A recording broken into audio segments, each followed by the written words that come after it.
بسم اللہ الرحمن الرحیم۔ السلام علیکم ناظرین، ملک ٹی وی میں خوش آمدید کہتے ہیں۔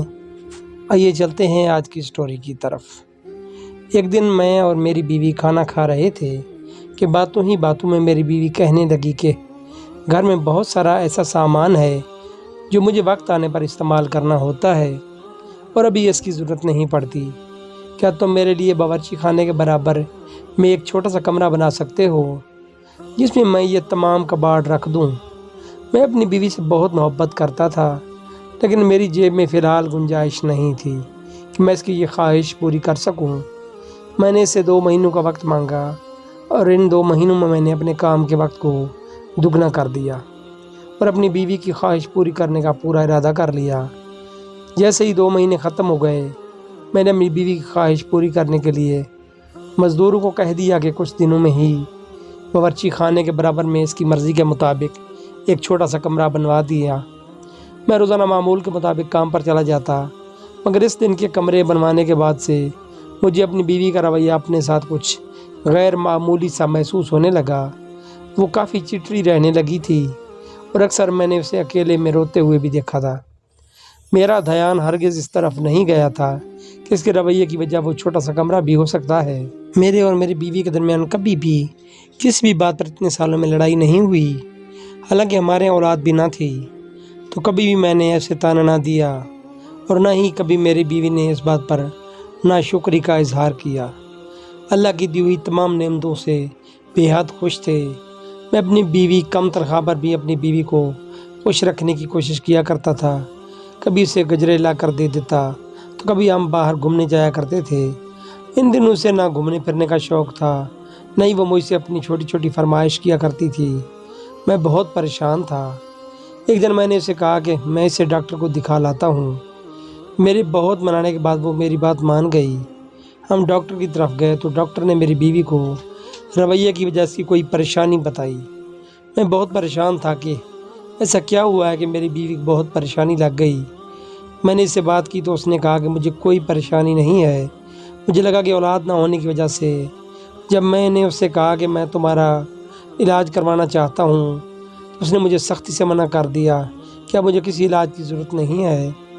میں اپنی بیوی کی اس بات سے بہت حیران ہوا اور میں نے غصے میں آ کر اس سے وجہ پوچھی تو کہنے لگی کہ میرے پاس بچہ پالنے کا وقت نہیں ہے۔ میں اور حیران ہو گیا کہ اس چھوٹے سے گھر میں اسے کھانے پکانے کے علاوہ اور چھوٹی موٹی صفائیوں کے علاوہ بھلا کیا کام ہو سکتا ہے۔ ایک روز میں نے اپنی بیوی سے دفتر جاتے ہوئے کہا کہ آج میں گھر پر جلدی آ جاؤں گا اور ساتھ میں میرے کچھ دوست بھی ہوں گے، تو تم چائے کا انتظام کر لینا۔ پھر میری اس بات پر میری بیوی مجھ سے بہت خفا ہوئی اور ہم میں کبھی لڑائی نہیں ہوئی تھی۔ اس بات پر ہم خوب لڑے۔ یہ پہلی مرتبہ نہیں تھا کہ میں اپنی کسی دوست کو چائے پر بلایا ہوں۔ اس سے پہلے بھی کئی مرتبہ ہوا ہے کہ میں نے اپنے دوست کو چائے پہ بلایا ہے اور میری بیوی نے چائے کے ساتھ کچھ چھوٹا موٹا اہتمام بھی کیا ہوتا تھا، لیکن آج میں خلاف معمول میری بیوی کی اس بات میں بہت حیران ہوا۔ نہ جانے اس سے میری جلدی آنے سے پریشانی تھی یا پھر میرے دوست کے ساتھ آنے پر یا پھر ہمارے لیے چائے کے اہتمام پر۔ بہرحال میں نے اس دن جلدی آنے کا اور اپنے دوست کو ساتھ لانے کا ارادہ ملتوی کر دیا۔ کئی دنوں تک ہم میں ناراضگی رہی۔ مجھے یہ بات سمجھ نہیں آئی کہ میری بیوی کا رویہ کیوں بدلتا جا رہا ہے۔ ایک دن مجھے سخت بخار ہو گیا تو میں کام پر جانے کے قابل بھی نہیں رہا۔ اتنے میں میری بیوی نے میری خوب خدمت کی، لیکن وہ مجھے کچھ پریشان سی لگتی تھی۔ زیادہ تر وقت کچن میں گزارتی تھی۔ مجھے میں اتنی نکاہت تھی کہ میں اٹھ کر کبھی اس کی مدد نہیں کرتا۔ وہ میری بہت خدمت کرتی تھی۔ ایک دن میں غسل خانے کی طرف جا رہا تھا کہ دیکھا میری بیوی باورچی خانے کے پاس بیٹھی ہوئی ہے، رو رہی ہے۔ مجھے بہت تعجب ہوا۔ بہت پوچھنے کے باوجود بھی اس نے مجھے کوئی وجہ نہیں بتائی اور کہا کہ بس دل پریشان ہو رہا ہے۔ مجھے لگا وہ میری بیماری کی وجہ سے پریشان ہے۔ اگلے دن میں گہری نیند میں سویا ہوا تھا کہ ایک دم سے کھانسی سے میری آنکھ کھل گئی اور کچھ سرگوشیوں کی آواز سنی۔ میں بہت حیرت میں آ گیا کہ آخر میری بیوی اور میرے علاوہ تو اس گھر میں کوئی ہے نہیں، یہ سرگوشیاں کس کی ہیں؟ میری بیوی کس سے باتیں کر رہی ہے؟ میں بہت پریشان تھا۔ میں اٹھ کر باورچی خانے کی طرف گیا، لیکن مجھ سے زیادہ چلا نہ گیا۔ میں دوبارہ بیٹھ گیا۔ میں نے اپنی بیوی کو آواز لگائی جب میں نے اس سے پوچھا تو مس نے کہا کچھ ایسا نہیں ہے، یہ آپ کا وہم ہے۔ ان کچھ دنوں میں نے اسے بہت سی مرتبہ صبح باورچی خانے کے برابر میں بنائے ہوئے کمرے سے باہر نکلتے دیکھا، لیکن میری بیوی نے نہیں دیکھا کہ میں نے اسے دیکھا ہے۔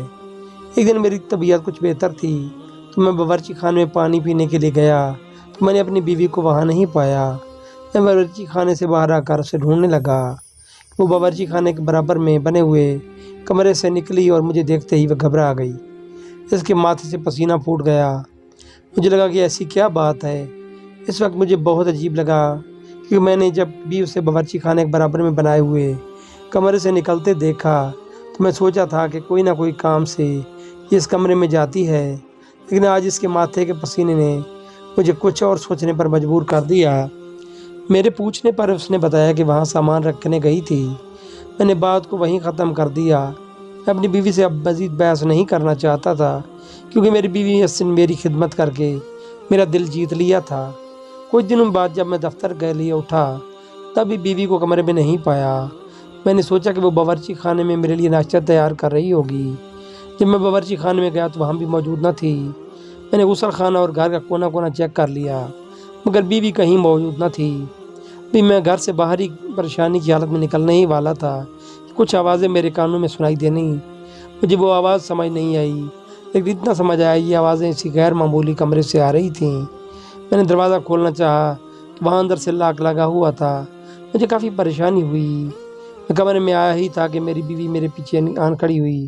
اسے دریافت کیا کہ وہ کہاں تھی تو اس نے کہا کہ وہ میں سامان سیٹ کرنے کی خاطر اس کمرے میں موجود تھی۔ اب کی بار میں نے اسے یہ نہیں بتایا کہ میں نے اس کمرے میں کچھ آوازیں سنی ہیں، کیونکہ میں اس کی بات کی کھوج لگانا چاہتا تھا کہ آخر ایسا کیا ہے جو بار بار وہ میری بیوی اس کمرے میں موجود ہوتی ہے، اور ایسی کون سی آوازیں ہیں جو مجھے پریشان کیے جا رہی ہیں۔ میں دن رات اسی پریشان میں گھلتا جا رہا تھا۔ یہ پریشانی مجھے کھائے جا رہی تھی۔ آخر ایسا کیا ہے جو مجھے نہیں پتہ اور میری بیوی مجھ سے چھپا رہی ہے۔ میں نے اس بات کا ذکر جب اپنے دوست سے کیا تو وہ مجھے قریب ہی ایک بابا کے پاس لے کر گیا۔ اس نے کہا کہ یہ بابا تمہیں وہ بتائیں گے جو عام انسانوں کو نہیں معلوم ہوتا۔ جب بابا سے تمام تفصیلات بیان کی تو انہوں نے کچھ دن کا وقت دے کر مجھے بتایا کہ ہمارے گھر میں آسیب ہے اور وہ آوازیں انسان کی نہیں آسیبوں کی ہیں۔ پہل تو میں نے بابا کی بات کا اعتبار کر لیا، لیکن میرا دل اس بات پر مطمئن نہ تھا۔ مجھے نہیں لگتا تھا کہ کسی آسیب کی آواز ہے۔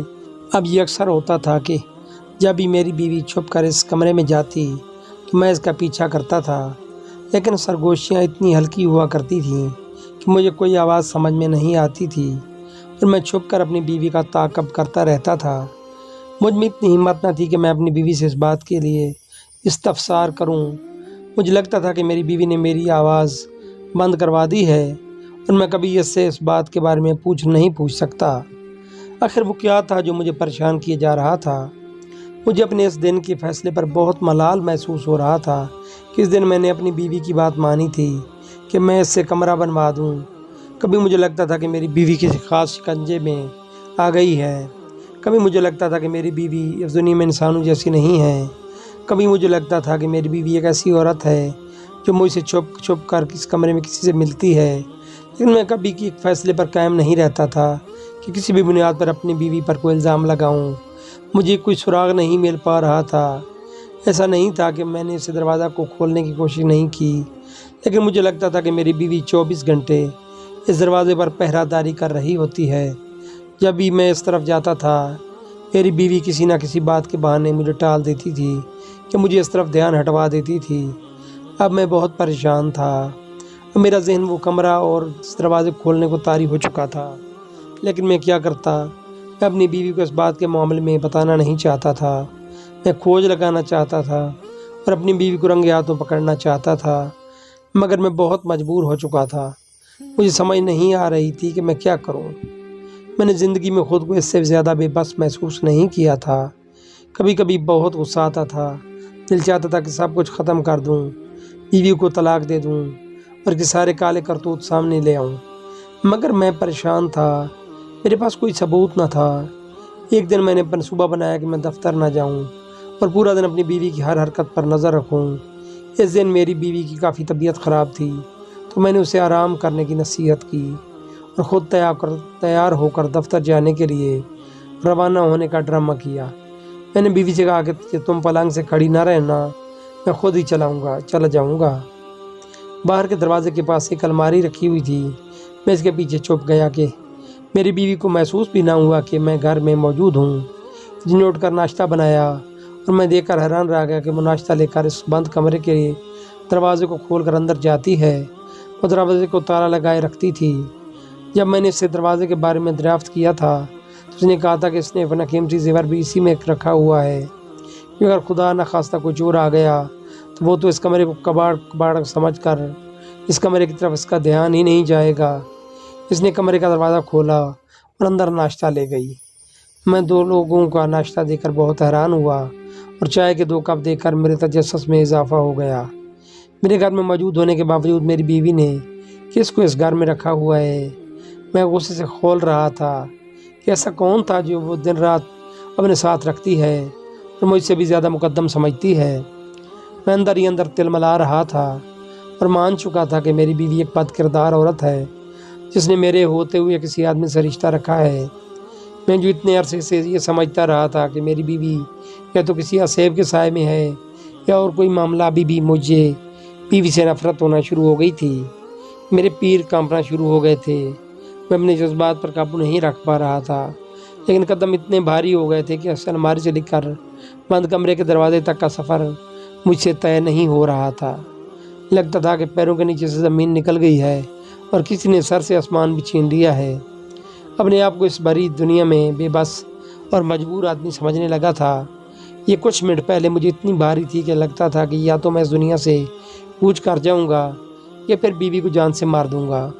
یہ میں جانتا ہوں اور میرا خدا جانتا ہے کہ میں نے چند قدموں کا سفر کیسے طے کیا۔ ابھی میں کمرے کے دروازے پر پہنچا اور میرے ہاتھ میں جو پسینے شرابور تھے، میرا پورا بدن پسینہ پسینہ ہو رہا تھا اور میں دروازے کو کھولنے کے لیے اپنے ہاتھوں کو جنبش دے رہا تھا کہ دروازے سے سرگوشی میرے کانوں میں آئی۔ میں اپنے حواس میں نہ تھا، مجھے تو یہ سرگوشیاں پہلے بھی سمجھ نہیں آتی تھی۔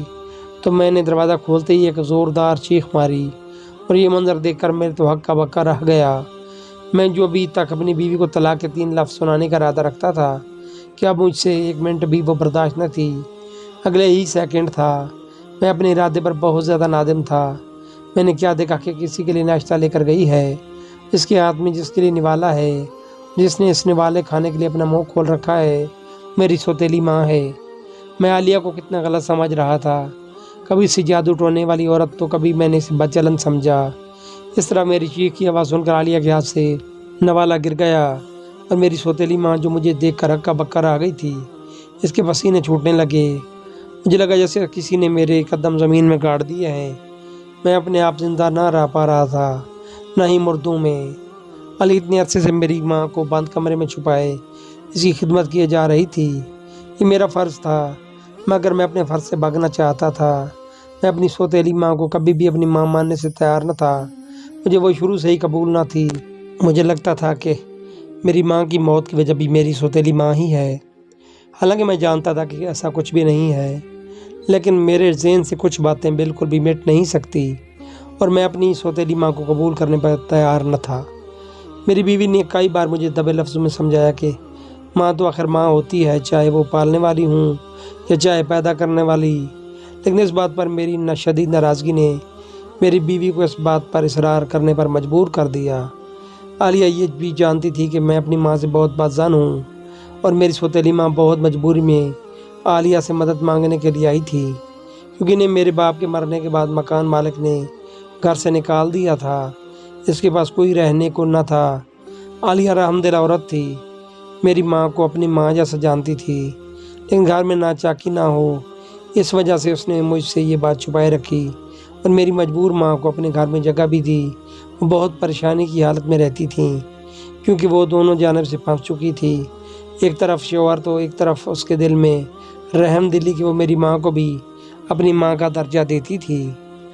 عالیہ کا اتنا بڑا بڑا پن دیکھ کر جیسے چلو پر پانی بھی میں ڈوب مرا، عالیہ کو اور اپنی سوتیلی ماں کو اپنے بستر پر بٹھا کر میں نے ناشتہ کروایا، اور تمام روایات سن کر میں اپنا زیادہ رویا کہ عالیہ اور میری ماں کے جب کروانے پر بھی میری ہچکچیاں نہیں روک رہی تھیں۔ مجھے لگ رہا تھا کہ کوئی آئے اور میرے ہاتھ کاٹ دے۔ ایسا لگتا تھا کہ میں چور ہوں، ایسا لگتا تھا کہ میں نے کسی کے حق پر ڈاکہ ڈال دیا ہے۔ آج مجھے سمجھ آ گئی کہ انسان کا کردار ہونا ہی کچھ نہیں ہوتا، بلکہ اگر انسان کے دل میں نرم گوشہ ہو تو وہ عالیہ جیسے لوگوں کی طرح بڑا پن دکھا سکتے ہیں۔